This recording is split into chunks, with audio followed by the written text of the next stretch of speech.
আসসালামু আলাইকুম প্রিয় বন্ধুরা, আজকে যে মোবাইলটা নিয়ে আসলাম এটা মডেল হচ্ছে রিয়েলমি C30s। যখন এটা আই চার্জার লাগাই তখন দেখেন আই চার্জার লাগালে 0.6 রিডিং আসতেছে, 0.6। হ্যাঁ, তো এমন অবস্থায় এই মোবাইলগুলোতে কী করবেন, হয়তো অনেকের মাথায় ক্যাচ করতেছে যে 0.6 আসলে কী করা লাগে। আসলে বিষয়টা এরকম না, আপনাকে কাজটা বুঝতে হবে যে আসলে সমস্যাটা কোত্থেকে হয়েছে। হ্যাঁ, তো দেখেন আমরা আই চার্জার দেখলাম, এখন আমরা পাওয়ার সাপ্লাই সেন্স দেখবো যে পাওয়ার সাপ্লাই সেন্সের উপরে কিন্তু ডিপেন্ড করবে যে আমরা কাজটা কোথায় করবো বা কী করবো। হ্যাঁ, পাওয়ার সাপ্লাই লাগালে প্রাইমারি কোনো শর্ট নাই, সেকেন্ডারি শর্ট হলে অটোমেটিক এম্পেয়ার নিবে, পাওয়ার সাপ্লাই লাগালে অটো এম্পেয়ার নিবে, এটা হলো সেকেন্ডারি শর্ট। আর প্রাইমারি শর্ট হলে বুঝতে পারবেন পাওয়ার সাপ্লাই ডাইরেক্ট শর্ট হয়ে যাবে, ঠিক আছে।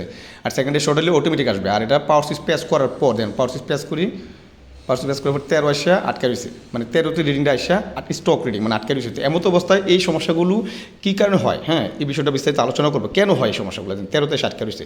তো রিয়েলমি, ইনফিনিক্স, টেকনো, আইটেল এগুলো এই স্প্লিট টাইমের যে প্রসেসরগুলো আছে, যেমন এই মোবাইলটাতে যে প্রসেসরটা ব্যবহার করছে স্প্লিট টাইমের, দেখেন একটু মাইক্রোস্কোপ খেয়াল করেন, দেন স্প্লিট টাইমের। হ্যাঁ, এই দেন স্প্লিট টাইমের। হ্যাঁ, তো এই মোবাইলগুলোতে আপনি মানে সহজ একটা সমাধান বলি, এমতো অবস্থায় কিন্তু আপনার মানে কোথাও কোনো শর্ট নাই, আপনার প্রাইমারি শর্টও নাই, সেকেন্ডারি শর্টও নাই, বাকলাইনের কোনো শর্ট নাই। তো এমতো অবস্থায় আপনি কী করবো দেখেন, আসলে কি কাজটা হবে কি না এটা একটা কনফার্ম করার জন্য কী করতেছি আমি, এখানে যে 3টে আইসি আছে, ধরুন এই সমস্যাটা সবচেয়ে বেশি হয় সিপু থেকে। হ্যাঁ, কখনো এরকম সমস্যা আমি পাওয়ার রিভিল করে হয়েছে, কিন্তু এটা সিপু থেকে সবচেয়ে পার্মানেন্টলি সলিউশনটা হয় সিপু থেকে। দেখেন এই সিপুটা আমি বিষয়টাকে কনফার্ম করার জন্য আমি কী করতেছি, সিপিউ আমাদের সাথে যে র্যাম আছে এবং রুম আছে আমি 3টাকে হিট করতেছি কম বেশি। হ্যাঁ, তো সিপিউর উপরে একটু বেশি দিতেছি, কারণ এই মোবাইলটা যদি সেটটা কমপ্লিট হওয়ার থাকে, যদি সেটটা কমপ্লিট হয় মানে এখন হিট করার পর যদি আপনি সেটা চালু হয়, তো আপনি কনফার্ম থাকেন যে এটা সিপিউ রিভিল করে দিলে হবে। যদি সিপিউ রিভিল করার পর না হয় দেন আপনি র্যাম আছে, রুম আছে, এগুলো করতে পারেন। হ্যাঁ, কিন্তু মূলত সমস্যাটা এক্স্যাক্টলি সিপিউ থেকে সমস্যাটা হয়। সিপিউ থেকে কেন হয় আমি বললাম, আসলে বিষয়টা হচ্ছে কি, এটাতে প্রাইমারি শর্টও নাই, সেকেন্ডারি শর্টও নাই,